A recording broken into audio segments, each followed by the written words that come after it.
Pessoal, tá gravando então, tá? Bom dia a todos, pessoal. Nossa aula de hoje vai ser sobre a expansão marítima e comercial europeia, tá? Antes de mais nada, nessa aula eu vou falar para vocês quais fatores e quais foram as consequências e o que levou, né, a grandes províncias da Europa a fazer as expansões em direção à Índia, à Ásia, melhor, dentro do Oriente, tá? E até o descobrimento da América e tudo mais, ok? Vamos lá. Para a gente começar a falar de expansão marítima, a gente tem que começar a falar primeiro do Marco Polo. Porque Marco Polo foi quase um dos primeiros viajantes, ok? Marco Polo ele foi um comerciante, diplomata, explorador e viajante conhecido pelas suas viagens ao Oriente. Ele nasceu em 1254, em Veneza, capital da República, de mesmo nome, e faleceu em 8 de janeiro de 1324, na mesma cidade. Seus relatos foram reunidos no livro As Viagens de Marco Polo, que foram um sucesso na sua época e continua sendo editado até hoje. Marco Polo ele tem até uma série na Netflix, tá bom, pessoal? Que fala um pouco sobre essas viagens dele. O que acontece com Marco Polo? Ele, com 17 anos de idade, ele parte para essa aventura, né? Provavelmente em 1270, 1269, por aí, ok? E nessas aventuras ele vai até a Índia. Índia não, perdão. Ele vai até a China, né? Porque ele começa a fazer a rota comercial da seda. Por que da seda? A seda era algo vendido muito caro, porque poucas pessoas tinham contato com o Oriente. Apenas alguns mercadores do Oriente que traziam a seda até Gênova e Veneza, as duas capitais que existiam no fim da Idade Média, ok? Aí o Marco Polo decide fazer essa aventura doida da vida dele, né? Os pais deles eram aventureiros e tudo mais. E ele fica bastante tempo sumido nessa rota da seda. Estima-se que ele ficou 24 anos na China. Aí ele, no livro aqui fala até que ele ele tem acesso ao Império Mongol, né? Que é o do Kublai Khan. Tem na página do 188 a imagem do líder mongol. E nessa expedição dele para a China, né, como eu falei, Pessoal, uma pergunta. Quem é o líder mongol? Quer dizer, só pra Kublai perguntar Khan. mesmo. Kublai Khan. Hum. Na série da Netflix ele até aparece, o Marco Polo, tipo assim, totalmente aleatório numa guerra, tá? Mas Tendo, mas o que ele representa? ele era um líder do exército chinês, basicamente, Ah, tá. tá? Estima-se que Marco Polo ele viajou durante 24 anos e 24 mil quilômetros, tá? Eu vou deixar aqui para vocês a imagem do mapa, né, da rota comercial dele, que ele fez. E nessas viagens dele, pessoal, tipo assim, ele quando voltou, as pessoas achavam que ele tinha morrido, né? E por ele ter chegado com tanta, se é que posso dizer assim, novidade, né, em relação ao Oriente, ele foi preso, tá? E nesse que ele foi preso, ele começou a contar diversas histórias de tudo que ele viu. Por exemplo, ele falava que tinha uma ilha onde só tinha mulheres, e essas mulheres elas fecundavam com o vento, sabe? Uma coisa tipo assim, totalmente. O que é isso, sabe? Estranho. É. Estranho. Ele acreditava, ele ouvia, né? Nessas viagens dele, ele ouvia muitas histórias do Oriente. E ele começava a espalhar isso e até o momento que ele chegou preso. E nessas histórias dele, muito, não se sabe o que foi verdade, né? E o que foi mentira. Ok? Ou seja, Marco Sim. Polo é o maior mistério que a gente tem no fim da Idade Média. Tá? Só para relembrar que a gente está no século XV, tá, pessoal? Marco Polo ele só dá o primeiro início em 1200, ainda é século XI ou XII, se eu não me engano, perdão. E a gente vai entrar agora no século XV. Agora eu vou falar para vocês sobre o Atlântico, né, que é um mar tenebroso. Desde os tempos antigos, o Oceano Atlântico despertava a curiosidade dos navegadores europeus. Porém, poucos eram os que se atreviam a navegar por ele. Muitos dos que se aventuraram não conseguiam voltar ao lugar de partida, criando na imaginação popular a ideia de que o oceano era povoado por monstros, tinham águas ferventes e pedras ímãs que puxavam as embarcações para o fundo do mar. Pessoal, essa época as pessoas acreditavam que no oceano, né, tinham diversos monstros e tudo mais, que muitas embarcações saíam de diversas expedições e acabavam não voltando, sabe? Fazendo diversas rotas. Tem uma rota que faz que é a do... Deixa eu ver se eu acho aqui pra vocês. Tá até aqui no livro. É a viagem de Gil e Enes. E, tipo assim, ele estava viajando só alguns quilômetros e eles não conseguiam passar de uma ilha. Foi 8 Por expedições. quê? Porque a água da... Acho que tinha uma junção da água com o Oceano Atlântico, do Mediterrâneo, com outro tipo de oceano. E, tipo assim, que ele ficava naquele paralelo que não conseguia se movimentar os barcos e ele acabava... As pessoas acabavam morrendo naquela transição, sabe? Acreditavam que tinha Então rota. as pessoas ficavam paradas com os barcos? Não paradas, mas tipo assim, além de ficar parada por muito tempo, elas acabavam afundando. Porque não era um barco de alta qualidade e tudo mais. Esses barcos antigos, eles tinham, tipo assim, tinha que ter muito impulso do vento, tá? Deu para entender? Sim. Era nessas áreas que tinham diversos Sim. contos sobre o oceano, né, gente? Até hoje é muito... A gente não conhece nem 70% do que tem embaixo d'água, sabe? Então naquela época, eu não sei se existiam sereia, tritão, barão. Vamos lá. Vou falar aqui para vocês os fatores que levaram à expansão marítima das províncias europeias, ok? Primeira coisa, primeiro fator, a procura de especiarias. Tá bom, professor. Por que eles querem procurar especiarias? Você sabe que são especiarias, né? Minérios, Não, não. É né? mais tipo assim, coisas para alimento. Cravo, canela, Ah, tá. mas o quê? Essas coisas que vai no alimento, sabe? Tem aqui no livro um exemplo disso. Tecido, artigo de luxo, tempero, matéria-prima, perfume, pedra, pedra preciosas e tudo mais. Isso que você falou inclui sim. Desculpa, tá errado. Tá Então, por bom. que eles estavam à procura disso para fazer uma rota comercial até as Índias e a África? Por quê? Pra vender? Exatamente. Mas o que acontecia? A Itália, ela tinha essas duas cidades, né? Gênova e Veneza, que era como se fosse Rio de Janeiro e São Paulo. E o que acontece? Hum, Muitas pessoas iam até lá comprar. Sendo que essas especiarias trazidas do Oriente, né, da Ásia e da África, custava muito caro, porque eles tinham pouco acesso. Então, se eu tenho pouco acesso ao metal, a uma especiaria, eu pego aquele em uma pouca quantidade para colocar para vender, então o preço vai ser absurdo, tá? E o que acontece? As pessoas, as províncias ao redor começam a parar para analisar. E, ó, vamos avançar aí, que a gente tem que começar a criar uma rota para a gente ir atrás dessas mercadorias que são muito importantes. Importantes para conservar alimento e tudo mais. 2. A escassez de metais preciosos. As minas europeias já não conseguiam atender às demandas de metais preciosos. A escassez, né, ou seja, o fim dos metais, ou seja, do ouro, do prata e bronze, não é o fim, mas estava esgotando. Foi consequência da grande quantidade de moeda usada para pagamento de importações. Tá? Esse vai ser um dos grandes motivos principais para a exploração também da América, que vai ser descoberta logo depois da expansão, ok? A uhum. aliança entre o rei e a burguesia, ou seja, essa aliança ela buscava a valorização do comércio e a centralização do poder, tá?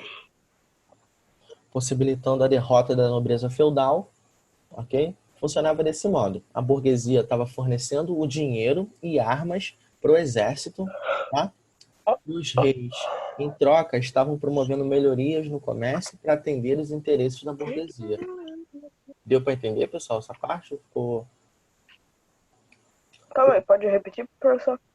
Ele comandava as expedições marítimas. A burguesia investia dinheiro nos barcos, nos navios e tudo mais para partir em direção ao Oriente e ao Ocidente, tá bom?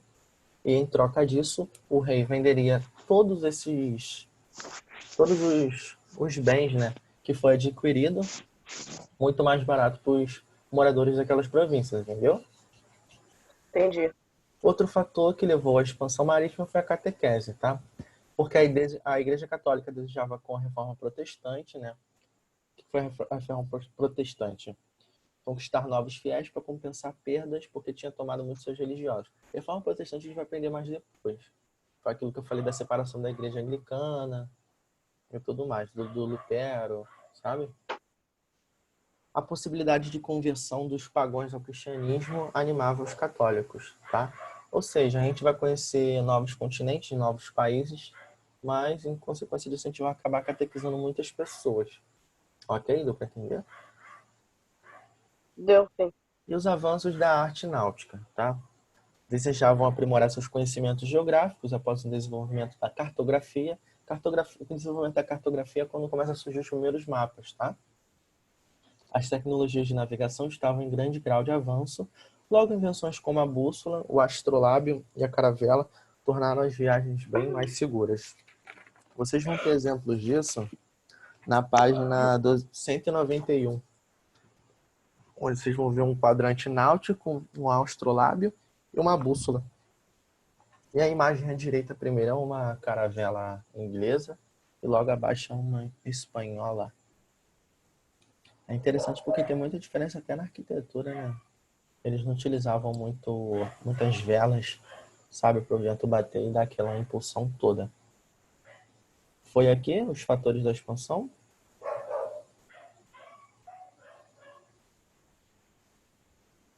Alô?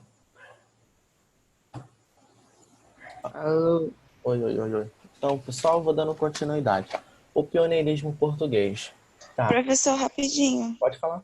Eu vou sair daqui e vou entrar de novo porque o volume tá muito baixo. Não sei Não, porquê. tudo bem. Vou ver se isso adianta. Tudo bem. Vamos lá. O pioneirismo português.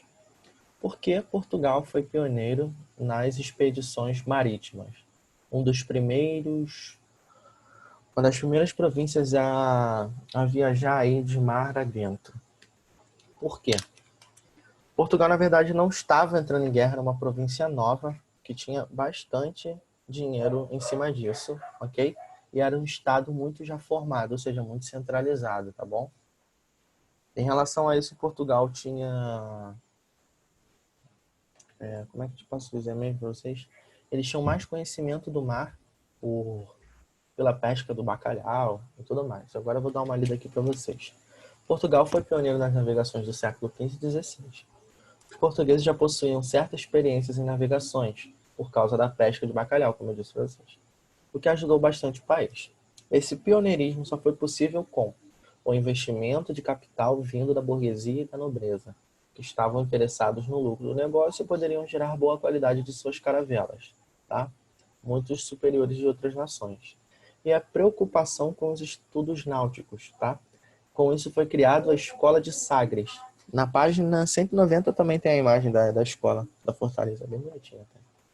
Foi durante essa boa fase que Portugal chegou ao Brasil em 1500. Pedro Álvares Cabral descobriu antes de seguir até a Índia. Existem controvérsias sobre esta vinda, se foi intencional ou não.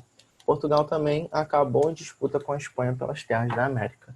Deu para entender alguns fatores por que Portugal foi das primeiras províncias a entrarem mar adentro? Porque eles eram muito colonizadores? Não. Nessa época ainda não existia muito esse termo de colonização. É a partir daí que começa a colonização, entendeu? Ou seja, Portugal já conhecia bastante o mar, porque eles faziam muito a pesca do bacalhau e tudo mais. E essa transição entre Gênova e Veneza. Porque eu não trouxe um mapa para vocês da Europa.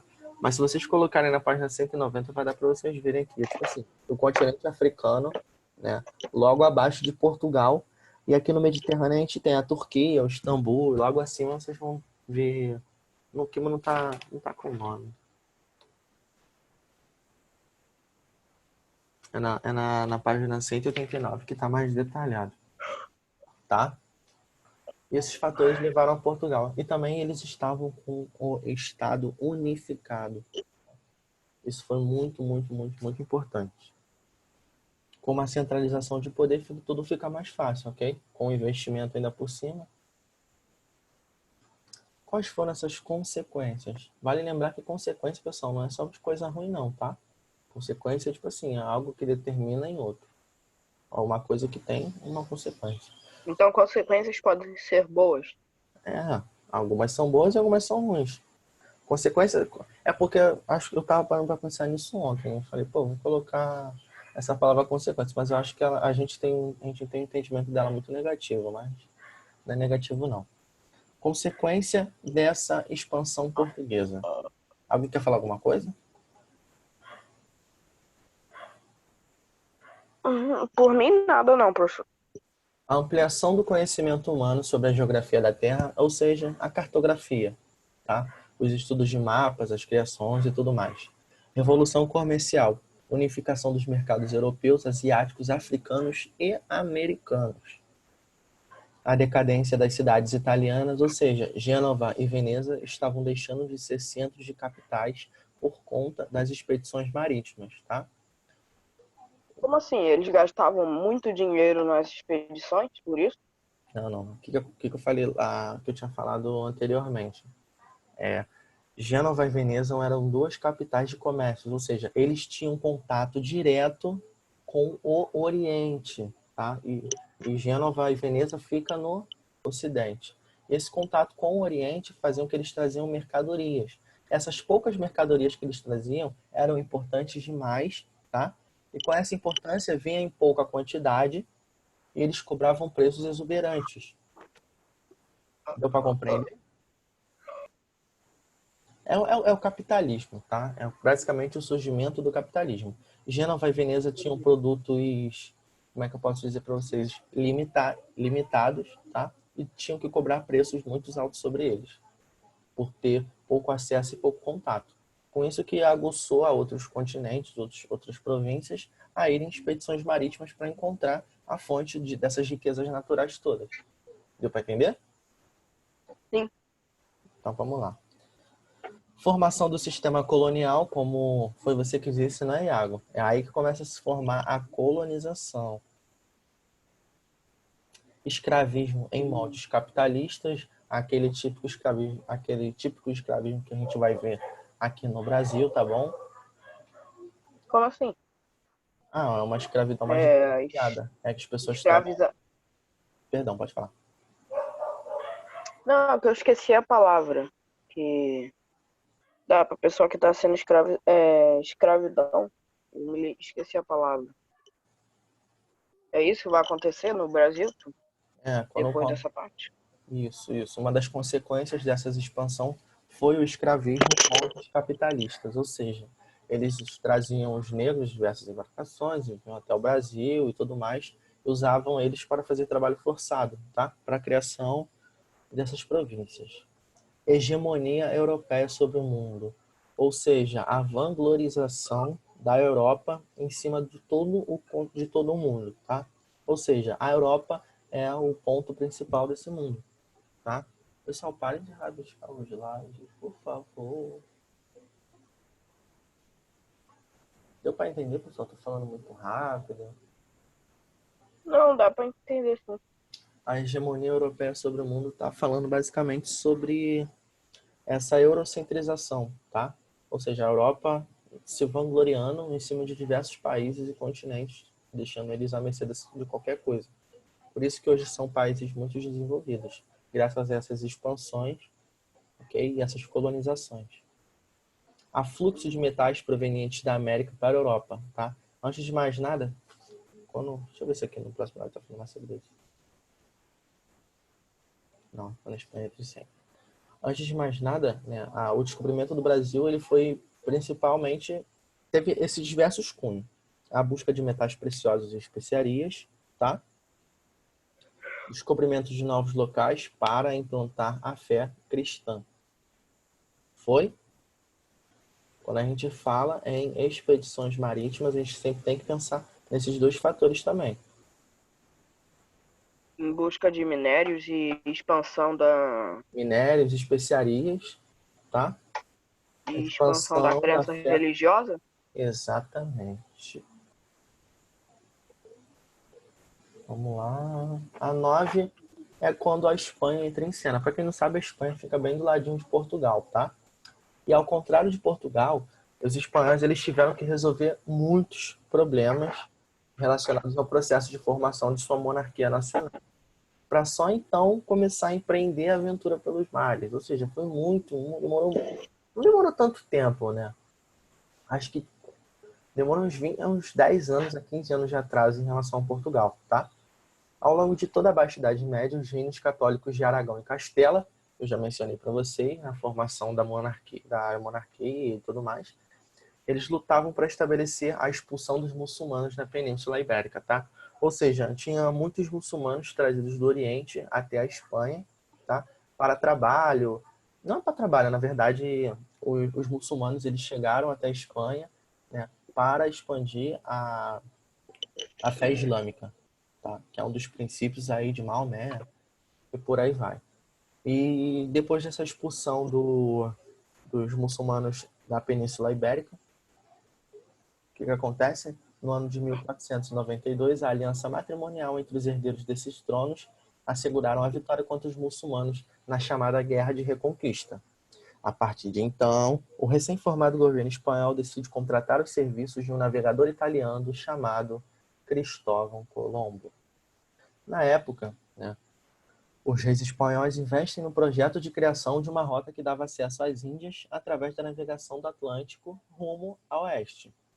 Em princípio, vamos entender um pouco a ideia de navegação do Cristóvão Colombo, tá? A ideia que ele tinha na navegação era que a Terra, ela tinha até... Eita. Tá bom, pessoal. Eu só tenho 10 minutos, mas eu vou tentar falar sobre o Cristóvão Colombo e tudo mais, tá? A Terra ela pudesse oferecer um novo acesso ao continente indiano, tá? Contudo, ele utilizou 3 navios para esse fim e acabou batendo na ilha de Guanani, que fica no Caribe. Após batizar a ilha de São Salvador, Cristóvão Colombo fez outras viagens, onde encontrou as ilhas de Cuba, Bahamas e São Domingos, ainda pensando em estar nas Índias. Colombo batizou os moradores locais de índios. Vamos lá, é algo importante, mas que não vai ter nenhuma questão sobre isso.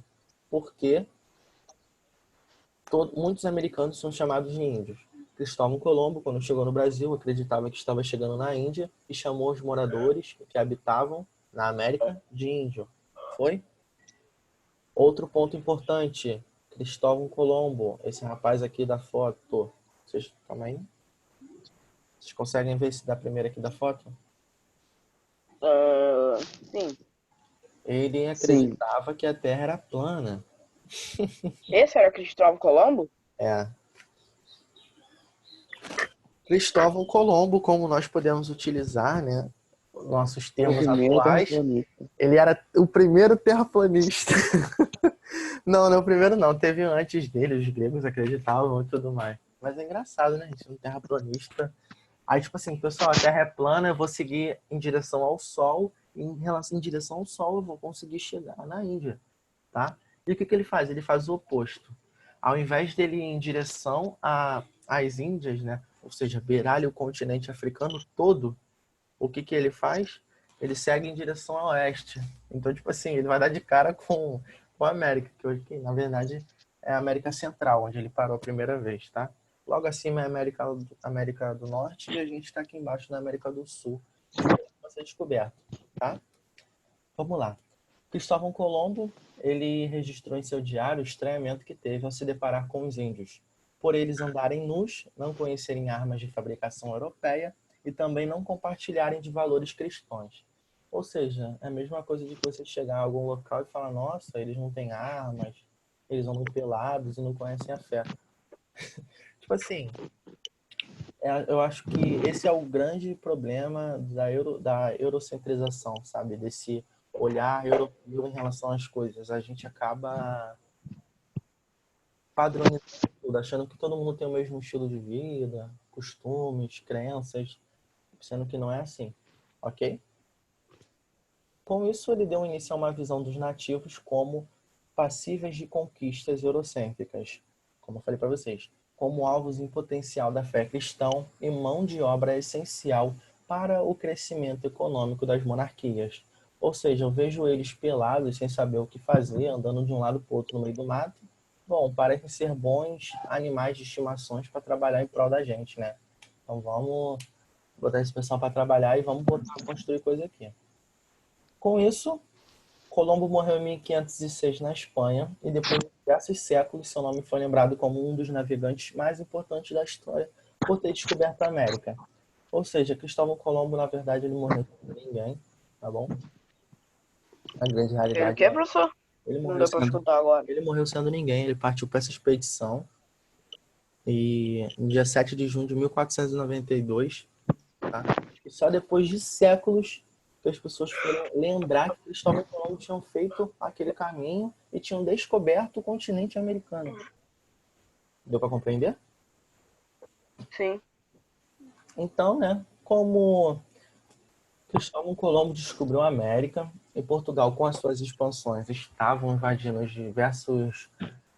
diversos lugares na África, né, para a busca de metais preciosos, eles resolvem fazer um tratado. Que tratado é esse? O Tratado de Tordesilhas.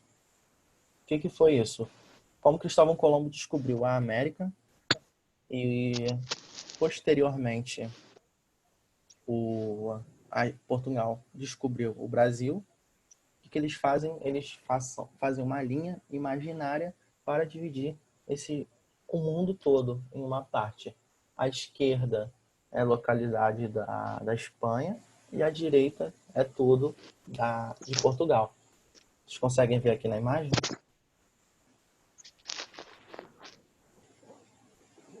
Calma aí. Ai, tô vendo. Tô vendo. Essa A parte linha vermelha é o... é roxo. Essa linha vermelha divide o Tratado de Tordesilhas. Isso é uma linha imaginária, tá? Isso não existe, não. Aí essa parte toda aqui alaranjada era Da da Espanha Espanha e essa parte. e a verde era de Portugal. Exatamente. Vocês perceberem, o continente africano basicamente todo era de Portugal, tá? Mas o que acontece, gente? Não é assim também, né? Eu Professor, vou botar uma então o linha. que é essa linha ali? Essa linha pontilhada, que é Tratado de Zangora. Não, isso é mais depois que a gente vai aprender, pode ficar despreocupado. O que acontece com isso, né? Como esses europeus, se é que eu posso dizer assim, tem aquele ar de glória todo, olha a besteira que eles acabam fazendo. Eles acabam dividindo o mundo em duas partes. Tem noção disso? Ó, uma parte é minha, outra parte é sua. Isso não existe em lugar nenhum. Mas Isso, só na que já verdade, existia outros países, né? exatamente. Já tinha Itália, já tinha Península Ibérica, todo um monte de lugar. Ou seja, ignorando totalmente as pessoas que habitavam, que existiam ali, sabe? Coisa de doido. A descoberta do novo continente resultou em uma disputa entre Portugal e Espanha sobre os domínios da Nova Terra. Por conta desses conflitos, né, o Papa ele foi o mediador disso. E no dia 7 de junho de 1494, eles chegaram nesse acordo e dividiram a terra. E esse acordo é chamado de Tratado de Tordesilhas. Deu para entender? É mais ou menos. Mais ou menos? O que você ficou em dúvida? Fale para mim. Eu só esqueci a parte como isso acontece, como se foi ocorrer para eles fazerem esse tratado. Como Eu Cristóvão esqueci. Colombo... Desculpa, eu também não tinha explicado direito. Mas como Cristóvão Colombo foi o descobridor da América e logo depois, né, qual é o nome dele? O Pedro Álvares Cabral vai fazendo as rotas comerciais da Índia e descobre, não, na verdade ele passa por perto aqui do Brasil, a Espanha se acha no direito de dividir aquela parte daquele continente todo que foi achado, entendeu? Não foi apenas essas ilhas da América Central, onde está meu mouse, que o Cristóvão Colombo fez a cartografia. Ele fez um mapeamento geral de todo esse continente americano. América do Norte, América Central e América do Sul, ok? E Portugal, quando saía daqui em direção à África, eles viam que tinham terra a oeste deles, tá? E nunca Mas foi... Portugal pegou vantagem de terreno? Porque aqui na imagem parece que ele tem mais terreno. Eu posso dizer que sim, porque a vantagem dele foi em relação à África, tá? Que depois que Como vai assim? vir a partir da escravidão. Você perceber nesse Tratado Tá. de Tordesilhas, tipo assim, esse continente todo aqui verde, que está entre o Oceano Atlântico e o Oceano Índico, isso aqui é o continente africano. Ou seja, se aquelas terras são minhas, eu chego lá e pego aquelas pessoas e tudo mais, E trago como... manda qualquer coisa. Exatamente. Eu só tô falando um pouco rápido porque eu vou parar de gravar aqui e vou voltar em outro link, tá bom? Tudo bem. Antes de mais nada, só para deixar como vai ficar salvo lá no YouTube, o pessoal que tá vendo a aula pelo YouTube, façam a página 195, 196, ok? Só vou... É pra nós fazermos agora? Calma aí, não, depois eu vou falar com vocês. É porque tem 1 minuto só. Ai, meu Deus. Tá. Eu vou... Stop recording.